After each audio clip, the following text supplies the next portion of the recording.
Hello everybody, I'm back with my next review of Sailor Moon, the manga series. I have volume 8 and volume 9. I've noticed that volume 8 is slightly skinnier than volume 9. I don't know why that is, but in this particular volume, we have the end of the last arc that we were on. But before I do that, I like to show off the cover.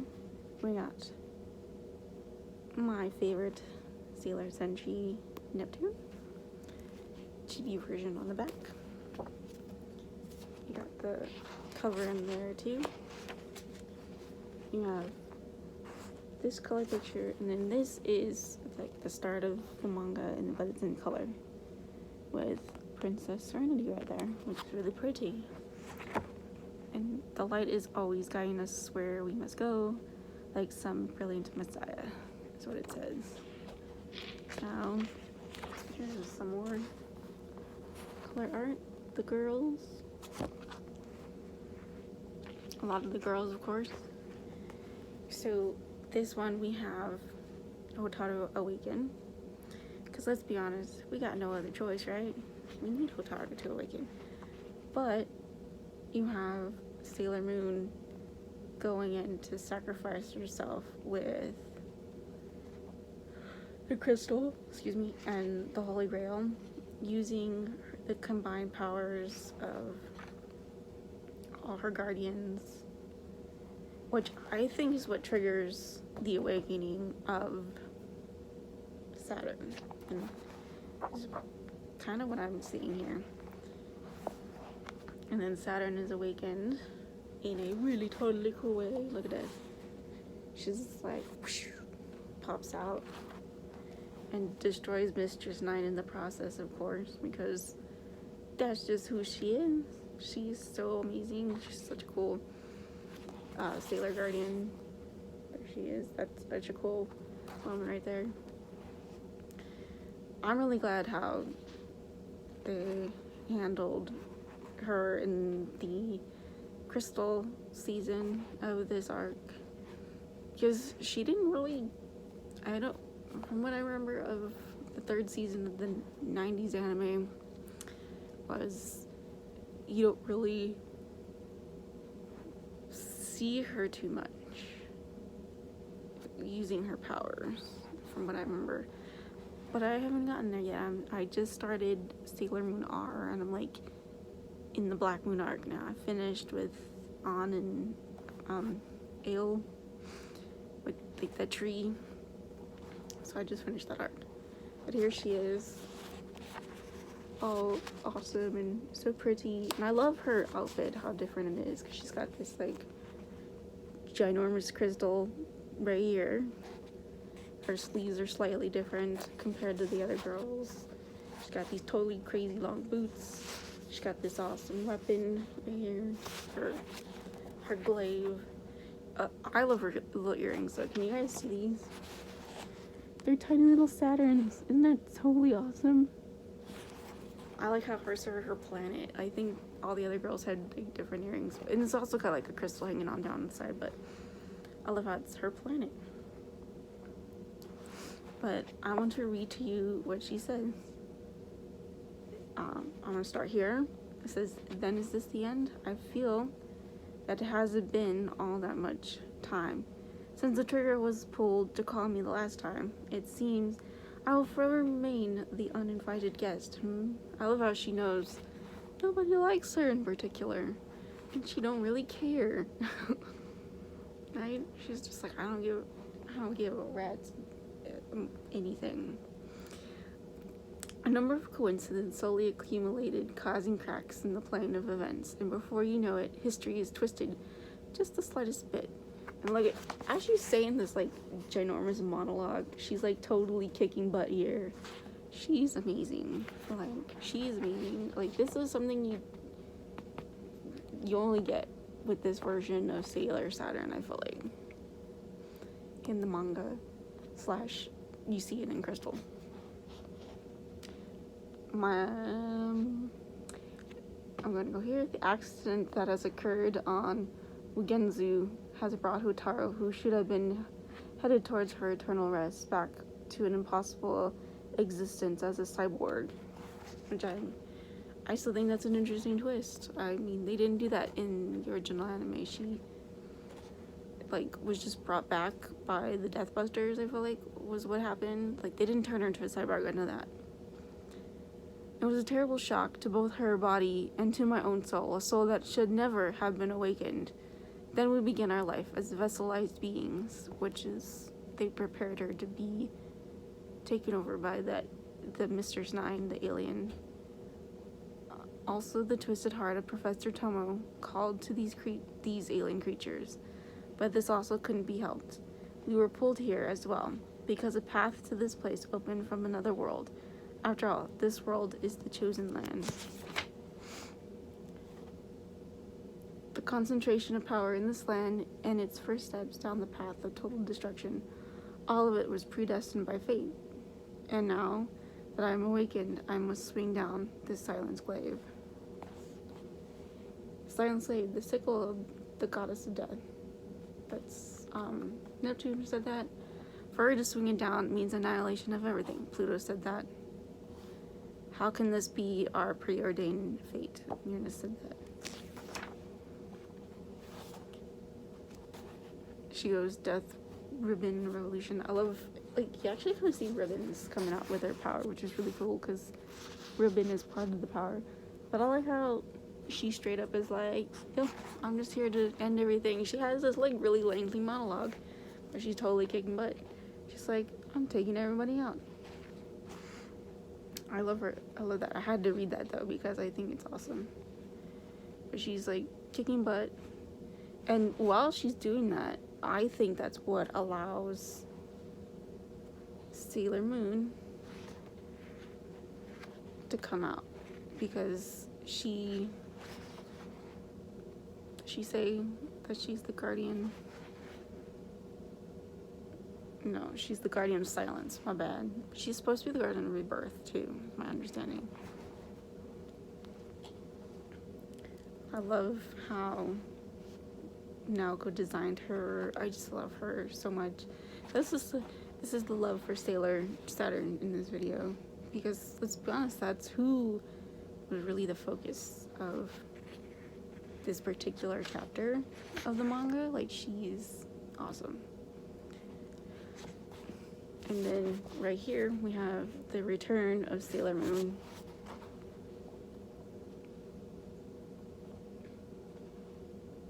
And you see that all their costumes have changed as well with her return.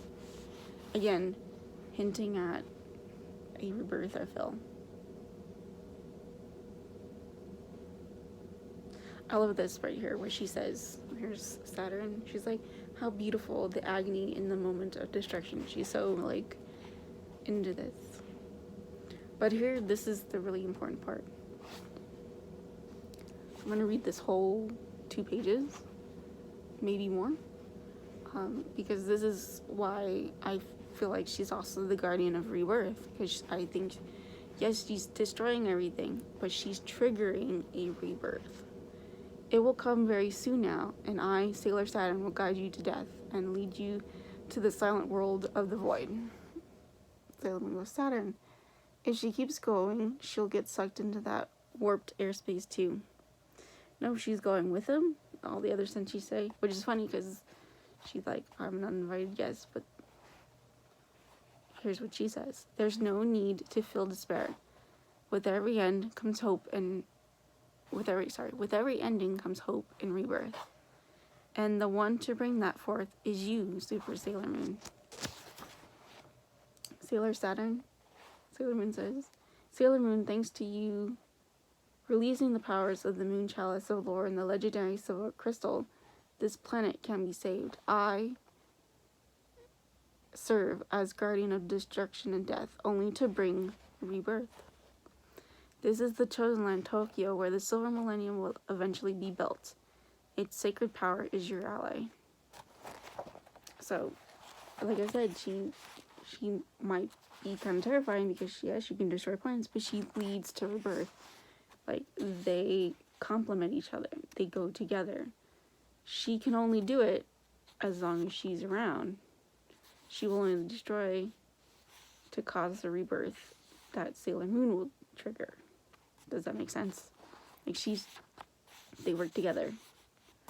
Destroying, thus causing the rebirth through Sailor Moon using the silver crystal. And of course this leads to Hotaru being sent through the space-time door and being closed by Pluto, locked in there and everything, and there's her causing a rebirth as Neo Queen Serenity. So I keep calling it Princess Serenity, I think, in some of the... I just realized she technically is the queen. She might not be Neo Queen Serenity, but she's Queen Serenity. She's the ruler of the Moon Kingdom now. But she's not the ruler of the Earth just yet, is what I'm understanding. There's no Crystal Tokyo yet. Sorry, I think there's a mosquito. And of course you have little Hotaru, baby Hotaru, be reborn. And this is the fascinating thing. You have... Hold on, I want to show a better picture. Here we go, this one. These three women are going to raise this child together. These two are a couple, and then she kind of was like, I'm just gonna help out, I guess.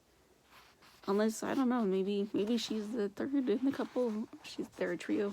Who knows? But they're gonna raise them together. Or they're gonna raise Hotaru together, excuse me, I meant to say. Which is interesting, you don't really see that.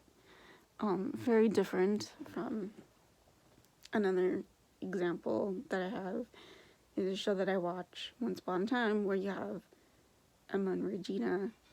You know, they're not like these two because they didn't choose to raise Henry together. Like, circumstances kind of forced them to raise Henry together because Henry went to go find Emma, who's his birth mom, and Regina's the adopted mom. So that's kind of that situation worked out. So this is really different. I really enjoy this.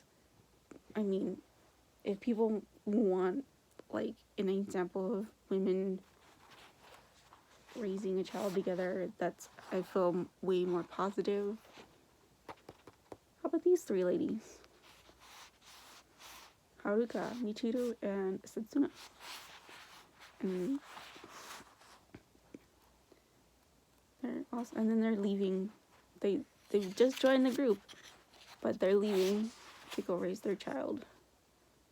But I feel like it's important to know that they're not going to stay gone forever. They love their princess. They really do. And not just the three of them, but the four of them will return. It's kind of like the ending of a Marvel movie. Doctor Strange will return type of thing. Or I guess maybe the Guardians of the Galaxy will return because they're kind of their group. And then that is the end of the Infinity arc. Kind of, sort of. The actual end is, yay, the girls are in high school now, guys.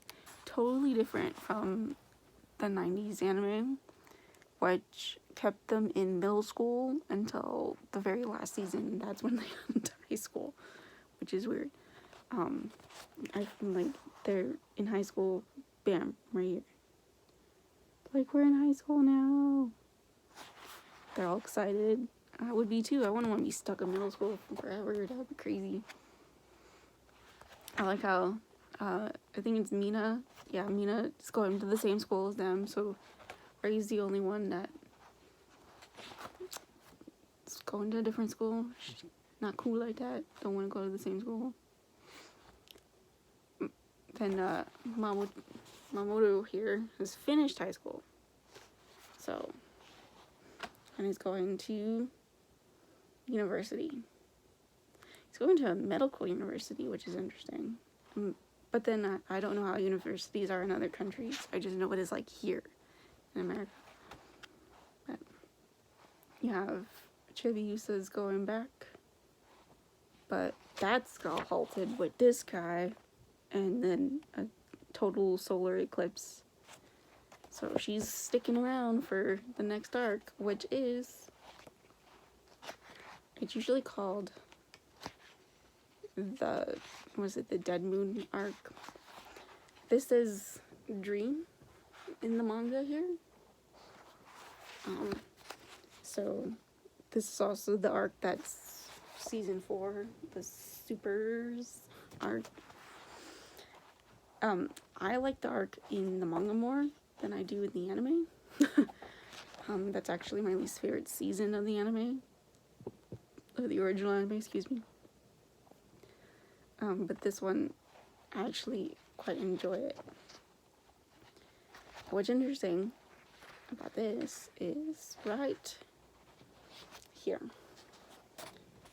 is when you see right here, this like bling goes into his eye, like that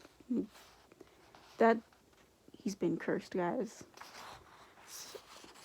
Again, this arc is very based around his character more, because it focuses on the earth, his connection to the earth, his connection to the Helios, that Pegasus, I'm not gonna find him, the Pegasus, and the golden crystal that is mentioned in this particular volume of the manga. It's not mentioned in this one just yet. You're just kind of, you're like, who the heck is this horse? And this horse, he upgrades the girls' powers and gives them their new transformation, which is the crisis one. So there's Super, Sailor Moon, and Chibi Moon. And then you're introduced to our new villains. And the villain is Queen Nehelania, and she wants to just take over the world and have everybody live in a world of nightmares, which I think is interesting.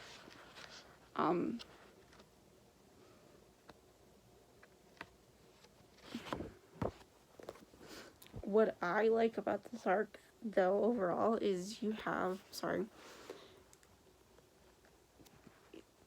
the introduction of the mythos with Endymion, the earth, and kind of delving deeper into it. And you kind of see that in these, kind of starting in these 2 volumes.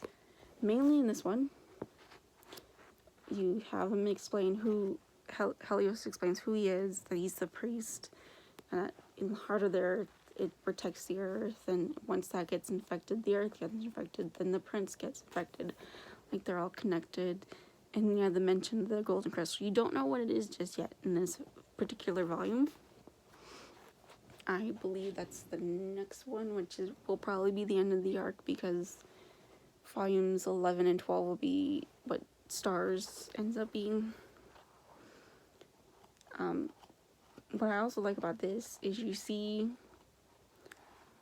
what each girl, like the inners and the outers even, what their dream is. Because one of the biggest complaints I've heard is like that, oh, they're only there to be like Sailor Scurrians, but you hear their dreams in this. You hear them say, well, Amy wants to be a doctor. Mako wants to open up a cake shop and a florist, and she wants to become a wife. You have Mina that wants to be an idol, like a star. And then you have Rei, who completely different from the anime, the 90s anime, I mean, when I say the anime. She wants to be the head priestess of the shrine that she is at, her grandfather's shrine. So So, and then the others, you know, they want to keep living their lives of raising Hotaru and being together is what their dream is. And I really like that you kind of see they have those dreams. They're important to them, but they realize that they have more than one dream. And I think that's really interesting. And they go through, each chapter has the guardians, other than the others kind of go through it together, go through a trial of learning about who they are and reaching this ultimate power level. And you realize that they're all princesses of their own planets as well, and that the crows, for example, Rei has, are like her little guardians, and you see them wake up and say, wait a minute, I had these dreams, they're great dreams, but she's our dream, and she, as in Sailor Moon, protecting her, being the guardians for her, protecting the earth, that ultimately is what their dream, their ultimate dream is. Like, their true dream. Does that make sense? And they kind of realize, all the guardians realize this by going on this journey of discovering oneself inside them, which I like in the arc. And you do see, like, it does,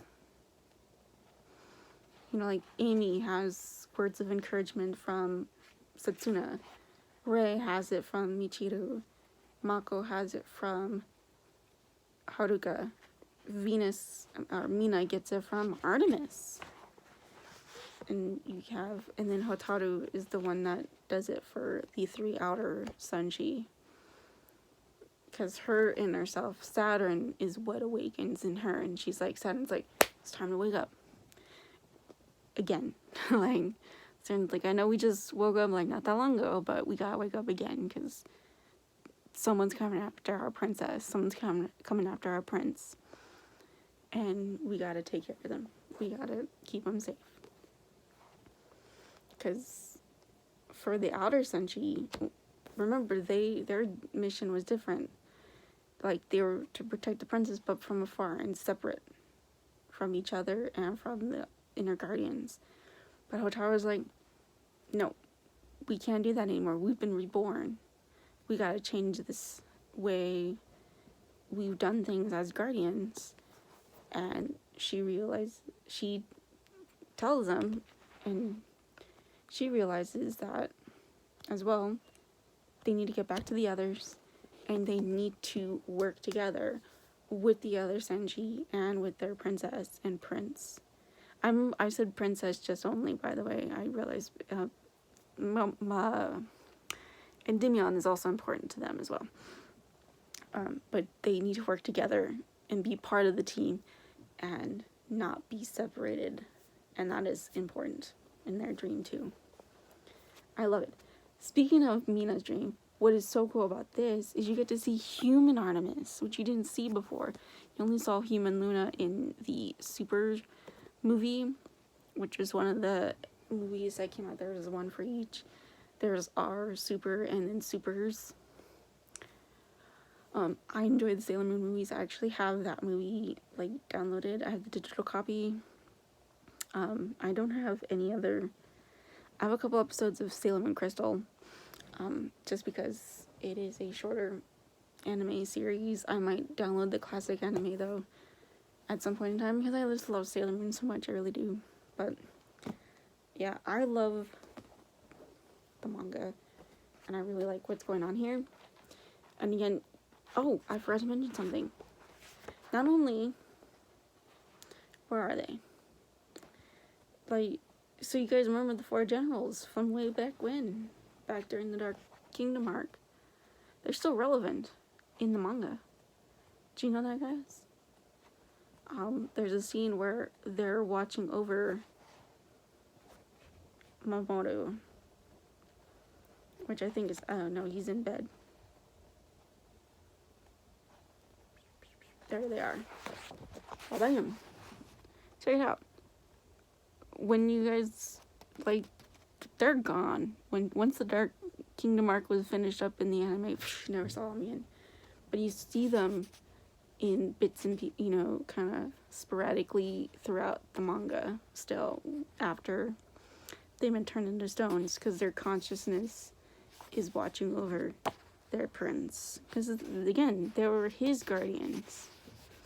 They're important still to the story, even if they're not in physical form. Well, I'm sure some way in the future maybe he can find a way to bring them back. Who knows? Who knows if they're running around 30th century Tokyo? But yeah, I love the manga.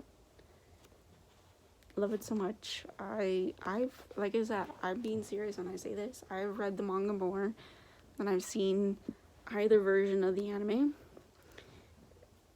I actually haven't seen all the musicals. I've seen like one musical because I just haven't taken the time. I've heard the songs though. I've heard actually quite a few of the songs from the musicals with different versions of the cast. Amazing, by the way. I actually really like all the musicals, or the songs. And I enjoyed the musical that I did see. I thought it was very good. I don't know if I might have to rewatch it to review it. I might do that, actually. That sounds a lot of fun. But I love the manga. But yeah. Oh, I have seen the live action Sailor Moon too. The series. I really like that series. I know a lot of people don't. They think it's kind of weird. I liked it. I enjoyed it. I enjoyed it for what it was. I feel like people might have liked it more if it had better effects, probably. And I think that's the thing. Because I think it was popular in Japan. I could be wrong. If you're Japanese and you're watching this, was it popular? The live action Sailor Moon? Because I feel like it was. Because they had a bunch of merchandise for it. And they did like specials. And, I mean, they had a lot of episodes for like one season ish, which I guess is common in Japan for a TV show, is what I'm understanding. I'm not entirely sure. But I enjoyed it. But the manga is still my absolute favorite version of Sailor Moon. I love this so much. I keep showing it on the side. I show it this way. I really love Sailor Moon, but this is my favorite version. I will continue. I have 3 more volumes of the manga. Actually, while I have these short stories, but I'm not sure if I want to review these just yet. I think these are mostly, yeah. A lot of it is like Chibiusa's side stories. Oh, here's, look at this. I just realized. See her costume right here? This is from the live action series. It's Princess Sailor Moon, I think. What was the name? I love it. It's so cute though. Look at the design. I love it so much.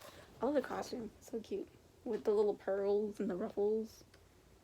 And the use of her crown from Neo Queen Serenity. Because that's kind of the same design as the crown. I really like it. But I don't know. I might review these too. Considering not this one, but the second volume of Here They Are. This volume actually has like really major stories in it for characters. It's actually got the really big one, which is Princess Kaguya's lover. I said that wrong. Oh, here's a better picture of Human Artemis and Yuluna. This is the only version you saw in the 90s anime. You never saw Human Artemis. What up with that? I am so excited for the new Crystal movie, though, because I get to see all that. What? Oh, the Casablanca Memories is a big storyline, too. But I don't know. I might review these too. Who knows? We'll see. So yeah, that's it for this video. I hope to see you next time. Bye guys.